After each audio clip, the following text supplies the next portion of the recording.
Hey guys, அடிப்படை உரிமைகள் பற்றி பார்ப்போம். ஸோ இந்திய அரசியலமைப்பு சட்டத்தின் பகுதி 3ல் சட்டப்பிரிவு 12லேருந்து 35 வரைக்கும் இருக்கக்கூடிய சட்டப்பிரிவுகள் தான் பார்த்தீங்கன்னா அடிப்படை உரிமைகள் அப்படின்னு சொல்லி அழைக்கப்படுது. ஸோ இதில் ஆர்டிகல் 12, 13 பார்த்தீங்க அப்படின்னா அடிப்படை உரிமைகள்லாம் என்ன எப்படி சொல்லி இதை எக்ஸ்பிளைன் பண்ணுறதா இருக்கும். ஸோ அதே மாதிரி தான் 33, 34, 35 அப்படி தான் எக்ஸ்பிளைன் பண்ணுறதா மட்டும்தான் இருக்கும். நமக்கு சட்டப்பிரிவுகள் நம்ம மெமரி பண்ணோம். நமக்கு எக்ஸாம் பாயிண்ட் ஆஃப் வியூ கேட்கக்கூடிய சட்டப்பிரிவுகள் பார்த்தீங்கன்னா சட்டப்பிரிவு 14லேருந்து சட்டப்பிரிவு 32 வரைக்கும் இருக்கக்கூடிய பிரிவுகள் மட்டும்தான் நமக்கு எக்ஸாம் பாயிண்ட் ஆஃப் வியூவில் கேட்கக்கூடியது. ஸோ இதுலையுமே பார்த்தீங்கன்னா சட்டப்பிரிவு 31 சொத்துரிமை வந்து நீக்கியிருப்பாங்க. ஸோ இப்போ பார்த்தீங்கன்னா பகுதி 12ல் விதி 307 ஒரு சாதாரண அடிப்படை உரிமை தான், சாதாரண ஒரு சட்ட உரிமை தான் வச்சுருப்பாங்க. ஸோ 31 வந்து அடிப்படை உரிமைகள் வந்து நீக்கியிருப்பாங்க.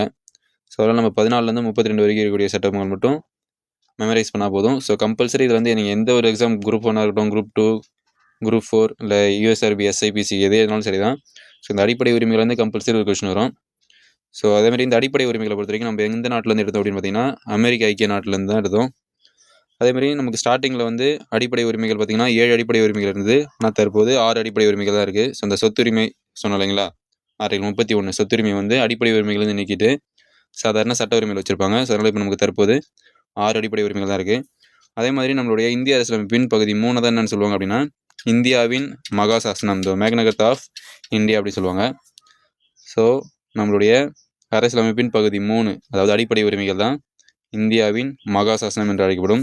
ஸோ ஸ்டார்டிங்கில் வந்து மகா சாசனம் அப்படின்னு சொல்கிறது பார்த்திங்கன்னா கிபி 1215 அதாவது 1215 இங்கிலாந்து மன்னர் முதலாம் ஜான் அவர்களால் அறிவிக்கப்பட்ட அடிப்படை உரிமைகள் தொடர்பான ஒரு சாசனம் தான் இந்தியாவின் மகா சாசனம் என்று அழைக்கப்பட்டது. ஸோ அடிப்படை உரிமைகள் மீது அதாவது அடிப்படை உரிமைகள் சம்மந்தமாக ஏதாவது ஒன்று சட்டம் மாதிரி ஏற்றினாங்க அப்படின்னா அது வந்து மகா சாசனம், மேக்னா கார்ட்டா அப்படின்னு சொல்லுவாங்க. ஸோ ஸ்டார்டிங்கில் 1215 இங்கிலாந்து மன்னர் முதலாம் ஜான் அவர்களால் வெளியிடப்பட்ட உரிமைகள் பட்டயம் தான் பார்த்திங்கன்னா மகா சாசனம் அப்படின்னு அழைக்கப்பட்டது. அதே மாதிரி இந்தியாவின் மகா சாசனம் என்று அழைக்கப்படுவது எதுன்னு சொல்லி கேட்டாங்க அப்படின்னா இந்திய அரசியலமைப்பின் பகுதி 3ஆன அடிப்படை உரிமைகள் தான் இந்தியாவின் மகா சாசனம் அப்படின்னு சொல்லி அழைக்கப்படுது, தெரிஞ்சுக்கோங்க. அதே மாதிரி இந்தியாவில் வசிக்கும் மக்கள் அனைவருக்குமே அடிப்படை உரிமைகள் பொதுவானது. அதே மாதிரி இந்திய குடிமக்களுக்கு மட்டுமே ஆன சில அடிப்படை உரிமைகளும் இதில் இருக்குது. ஸோ இந்தியாவில் வசிக்கக்கூடிய மக்கள் அனைவருக்குமே அவங்க வந்து ஏலியன்ஸ்ன்னு சொல்லுவாங்க. ஸோ அதாவது அந்நியர்கள், அவங்களுக்குமே பொருந்தும். அதே சமயம் சில இந்திய குடிமக்களுக்கு மட்டுமே பொருந்தக்கூடிய அடிப்படை உரிமைகளும் இதெல்லாம் குறிப்பிட்டிருக்காங்க. Okay yes, thank you. இதை பற்றின ஃபுல் டீட்டெயில்டான வீடியோ ஆல்ரெடி நம்ம சேனல் அப்லோட் பண்ணியிருக்கோம். ஸோ இதை பார்த்திங்கன்னா 10th சிவிக்ஸில் யூனிட் 1ல் இருக்குது, பாருங்கள் எஸ், தேங்க்யூ.